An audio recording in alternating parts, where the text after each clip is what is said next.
Bienvenue dans ce décryptage. Aujourd'hui, on s'attaque à un vrai casse-tête. L'écheveau hyper complexe de l'histoire, de l'économie et de la criminalité en Afrique du Sud. Et on va faire ça en s'appuyant sur les toutes dernières données. C'est un sujet absolument fascinant. L'idée n'est pas juste d'aligner des chiffres froids, non. On va surtout chercher à comprendre comment le poids d'un passé très lourd dicte littéralement la réalité du terrain aujourd'hui. Pour commencer, posons-nous la question qui brûle les lèvres de tout le monde. L'Afrique du Sud est-elle enfin en train de redresser la barre? Les chiffres montrent-ils un vrai tournant dans cette lutte contre la criminalité? Pour en avoir le cœur net, on va faire un petit voyage, des statistiques les plus récentes jusqu'aux racines historiques ultra profondes qui nourrissent ces dynamiques. Mais juste avant de parler de solutions, il faut vraiment prendre la mesure du gouffre. Il faut s'accrocher. Le coût de la criminalité ampute le produit intérieur brut sud-africain de 9,6%. C'est juste colossal. Pour se faire une idée, on ne parle pas seulement des pertes directes liées au vol ou aux dégradations, on parle de dépenses astronomiques en sécurité privée et d'investissements qui tombent tout simplement à l'eau. Bref, ça paralyse complètement la croissance d'une nation entière. Alors voici notre plan d'attaque pour y voir plus clair. D'abord, l'état des lieux de la criminalité, ensuite une plongée au cœur de la mafia de la construction, puis on regardera la réalité de la criminalité rurale, on fera ensuite un retour sur l'héritage de l'apartheid, et enfin, les stratégies pour inverser la tendance. On va vite se rendre compte que c'est comme un immense puzzle où les défis des villes et des campagnes s'emboîtent pour former une seule et même histoire. Section 1, état des lieux de la criminalité. On plonge direct dans le vif du sujet avec les tout premiers chiffres de ce début d'année 2025, histoire de voir à quoi ressemble ce désastre économique sur le terrain. Et là, surprise, il y a un contraste assez fou quand on compare les catégories. D'un côté, on a une vraie lueur d'espoir avec les meurtres qui ont chuté de 12,4% et les vols aggravés qui baissent de plus de 10%. C'est plutôt une bonne nouvelle, non? Sauf que ces baisses sont carrément assombries par les enlèvements qui, eux, grimpent de 6,8%. Concrètement, l'enlèvement est devenu le nouveau business favori des groupes criminels, ça demande très peu de prise de risque et ça rapporte très, très gros. Section 2. Au cœur de la mafia de la construction. On va maintenant zoomer sur l'un des plus gros moteurs de ces pertes financières, l'extorsion en bande organisée, qui paralyse littéralement les infrastructures des grandes villes. Ce qui est dingue ici, c'est la façon dont un terme hyper pro et respectable, le forum d'entreprise, a été totalement détourné. À la base, ça fait très officiel.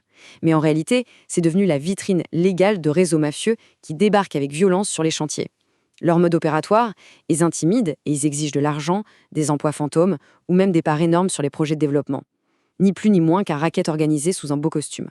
Et l'évolution de ce système est aussi fascinante qu'effrayante. Au départ, vers 2015, ça ressemblait juste à de petites revendications locales du côté de Durban. Mais le feu a pris à une vitesse folle.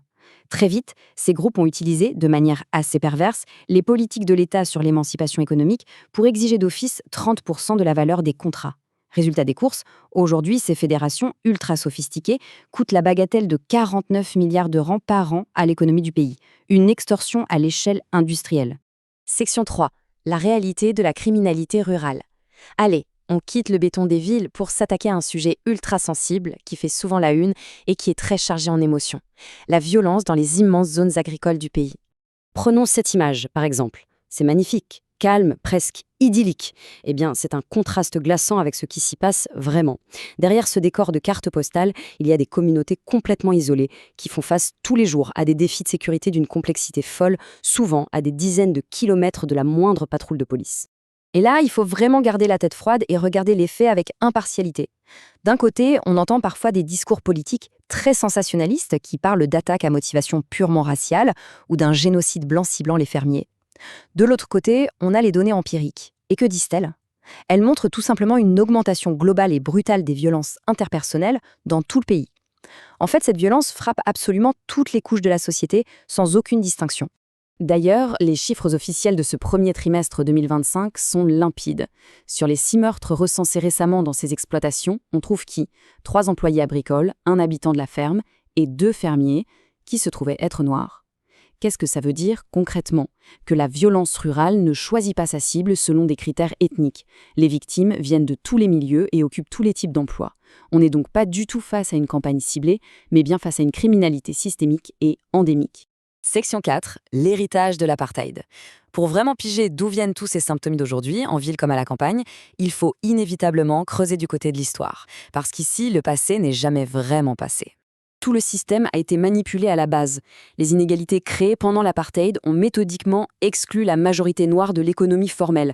On parle de déplacements forcés, de ségrégation assumée et d'une absence totale d'infrastructures.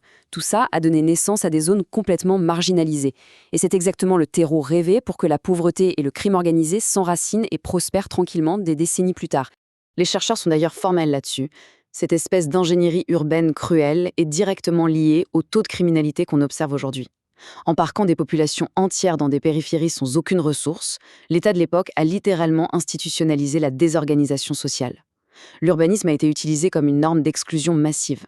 Et les échos de ces politiques se font entendre aujourd'hui dans la moindre statistique criminelle. Et le pire, c'est que ça ne s'arrête pas à la géographie ou à l'économie. La violence cautionnée par l'État pendant des années a laissé des traces psychologiques invisibles, mais incroyablement profondes. Ce traumatisme se transmet de génération en génération.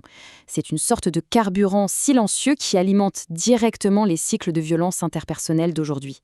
C'est une dimension profondément humaine qu'on ne peut pas ignorer. Section 5, stratégie pour inverser la tendance. Bon, on a vu les racines, on a vu les branches. Maintenant, la vraie question, c'est comment on s'en sort? Comment une nation entière peut-elle réagir face à un tel gouffre? Évidemment, il n'y a pas de solution magique. La seule voie possible, c'est une approche globale. Mettre plus de policiers dans la rue, c'est bien, mais ça ne suffit pas.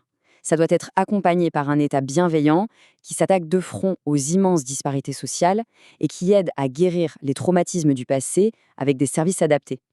Bref, c'est l'alliance indispensable entre une sécurité ferme et un vrai développement social. Et la bonne nouvelle, c'est qu'on ne fait pas qu'en parler, il y a de vraies actions sur le terrain. On voit naître des réseaux de partage de renseignements totalement inédits entre le public et le privé, comme le fameux programme Eyes and Ears. On a aussi des groupes d'intervention conjoints qui traquent spécifiquement ces mafias de l'extorsion et une stratégie de sécurité rurale qui se déploie dans des centaines de commissariats. C'est le signal fort que les institutions sont décidées à reprendre la main. Alors, au final, l'Afrique du Sud va-t-elle réussir à dissiper les ombres de son passé pour se construire un avenir sûr et juste? La baisse récente des meurtres dont on parlait au tout début, c'est clairement une lueur d'espoir. Reste à savoir si ces nouvelles stratégies, basées sur la donnée et la collaboration, suffiront pour changer définitivement la trajectoire du pays. C'est une évolution historique absolument captivante, non? Un dossier complexe qu'il faudra à coup sûr continuer de suivre de très près.